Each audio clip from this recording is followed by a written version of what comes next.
အားလုံးကိုသခင်ယေရှုခရစ်တော်ဖျားရဲ့နာမတော်မြတ်၌မင်္ဂလာပါလို့နှုတ်ခွန်းဆက်ပါတယ်။ဒီနေ့မှလည်းလေးစားခင်မင်ရတဲ့ဓမ္မမိတ်ဆွေညီကိုများတို့အတွက်သခင်ယေရှုခရစ်တော်ဖျားဟာကျမအရောက်စီတိုင်းတို့အတွက်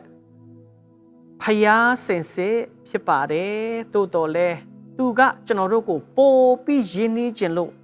သူကကျွန်တော်တို့ကိုဘလောက်ချစ်တယ်လဲဆိုတာဘလောက်ကျွန်တော်တို့ဂရုစိုက်လဲဆိုတာသူ့ရဲ့အသက်ကိုတောင်ပေးပြီးတော့မှကျွန်တော်တို့ကိုပျောက်နေတဲ့ကျွန်တော်တို့ကိုဘယ်လိုရှာဖွေတယ်လဲဆိုတာကိုသူ့ကိုသူတိုးဒိန်တယောက်အနေနဲ့ခိုင်းနိုင်ပြီးတော့မှကျွန်တော်တို့ကိုသူ့ရဲ့သိုးချံတဲကသိုးကလေးတွေအနေနဲ့ပုံဥမှာပေးထားတာကိုတွေ့ရပါတယ်ချစ်တဲ့ညီကိုမောင်မတို့ယနေ့ယေရှုရှင်ခရစ်တော်ဖျားစီကနေကျမတို့ရှိရာကိုစီးလာတဲ့ကောင်းမြတ်တဲ့ကယ်တင်ခြင်းသတင်းစကားနဲ့ရှင်တဲ့နှုတ်ကပတ်တော်ကတော့ရှင်လုကာခရစ်ဝင်အခန်းကြီး15အငယ်1ကနေ9မှာတွေ့ရပါတယ်ဒီအကြောင်းကိုလေ့လာကြည့်ရင်တော့ယေရှုခရစ်တော်ဖျားဟာကျမအရောက်စီတိုင်းတို့အတွက်ကောင်းသောသိုးထိန်ဖြစ်တယ်ဒါကြောင့်ဒီနေ့ခေါင်းစဉ်ကိုလည်းသခင်ယေရှုသည်ကျွန်တော်ဤသိုးထိန်လို့ဒီလိုခေါင်းစဉ်ပေးထားပါတယ်ချစ်တဲ့ညီကိုမောင်မတို့ယေရှုရှင်ကကျွန်တော်တို့အားလုံးသိရှိနားလည်တဲ့ရိုးသားတဲ့နားလည်ရလွယ်တဲ့ပုံဥမာလေးတစ်ခုပေးထားပါတယ်အဲ့ဒါကတော့ဘယ်လိုပြောထားလဲဆိုရင်သင်တို့တွင်တစုံတစ်ယောက်သောသူ၌သိုး100ရှိ၍သိုးတစ်ကောင်ပျောက်လျင်69ကောင်သောသိုးတို့ကိုတောတွင်ထားခဲ့ပြီးမှပျောက်သောသိုးတစ်ကောင်ကိုမတွေ့မီတိုင်အောင်တွား၍မရှာဘဲနေမည်လောတွေ့ပြီးလျင်ဝမ်းမြောက်သောစိတ်နှင့်ပခုံးပေါ်မှာတင်ထမ်း၍မိမိအိမ်သို့ရောက်သောအခါ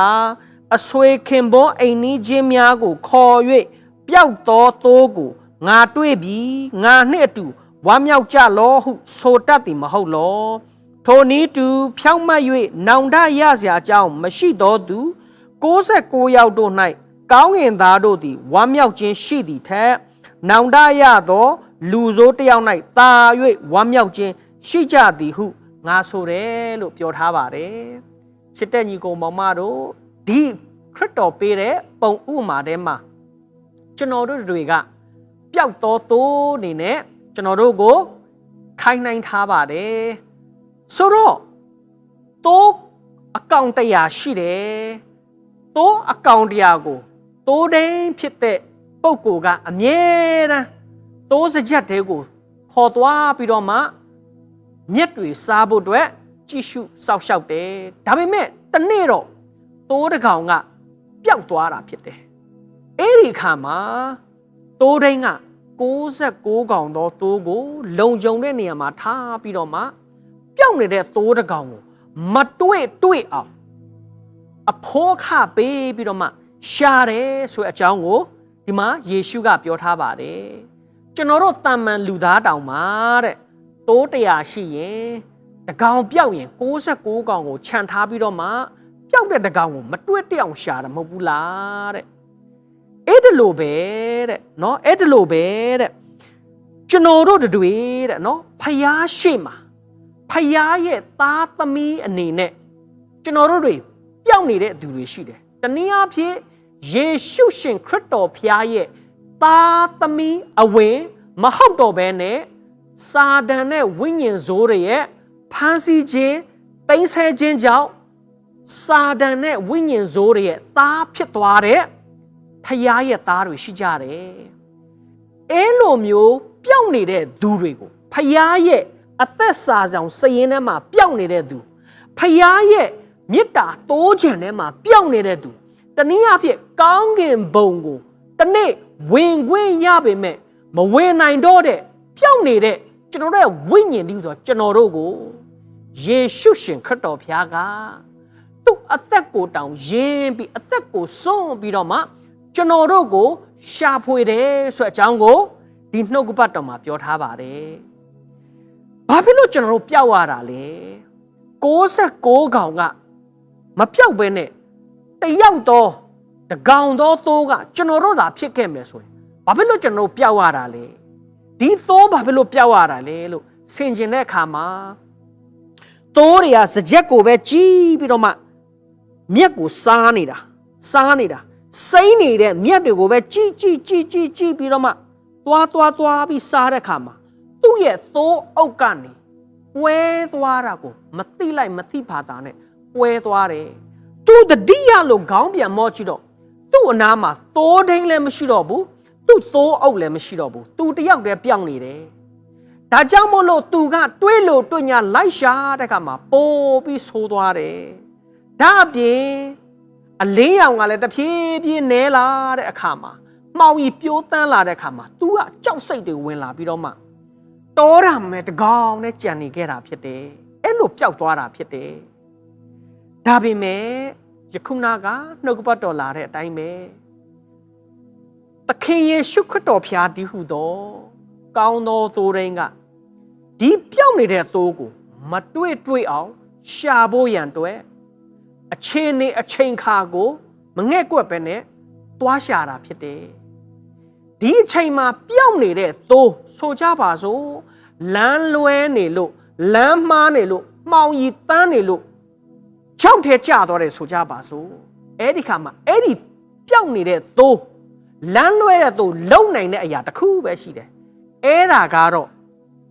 အကူအညီတောင်းခြင်းဆိုတဲ့သူ့ရဲ့သခင်သိုးဒိန်ကြီးကြားရအောင်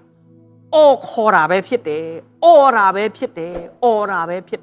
အခါကအော်ရင်လဲအိုနေမယ်အဲ့ဒီအတန်ကိုသိုးဒိန်ကနားထောင်ပြီးတော့မှလိုက်ရှာနိုင်မိမှာပါတကယ်လို့အဲ့ဒီအတန်မကြားရရင်လဲသိုးဒိန်ကတော့သူ့ပြောင်းတဲ့သိုးကိုမတွေ့အောင်ရအောင်ရှာမှာဖြစ်တယ်ဟောတွေးလာတဲ့အခါကျရင်အဲ့ဒီသိုးကိုကျင်နာခြင်းယူရခြင်းနှမျောတတခြင်းနဲ့ရအောင်ပွေ့ချီပြီးတော့မှသူ့ရဲ့ပခုံးပေါ်မှာတင်တယ်ဝမ်းမြောက်တဲ့စိတ်နဲ့ပြန်လာတယ်ဒါအပြင်သူ့ရဲ့အိမ်နီးနားချင်းကိုခေါ်ဖိတ်ပြီးပြောင်းနေတဲ့ငါသိုးတွေ့ပြီးပြောင်းနေတဲ့ငါသိုးတွေ့ပြီးငါနဲ့တူဝမ်းမြောက်ပါဆိုပြီးတော့မှသူပွဲတော်လေးပေးတယ်တဲ့ချစ်တဲ့ညီကိုမောင်မတို့ဒါလောကက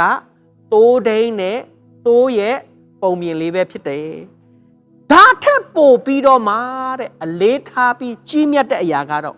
ကျွန်တော်တို့တွေကောင်းငင်ဘုံကိုဝင်နိုင်ရဲ့သားနဲ့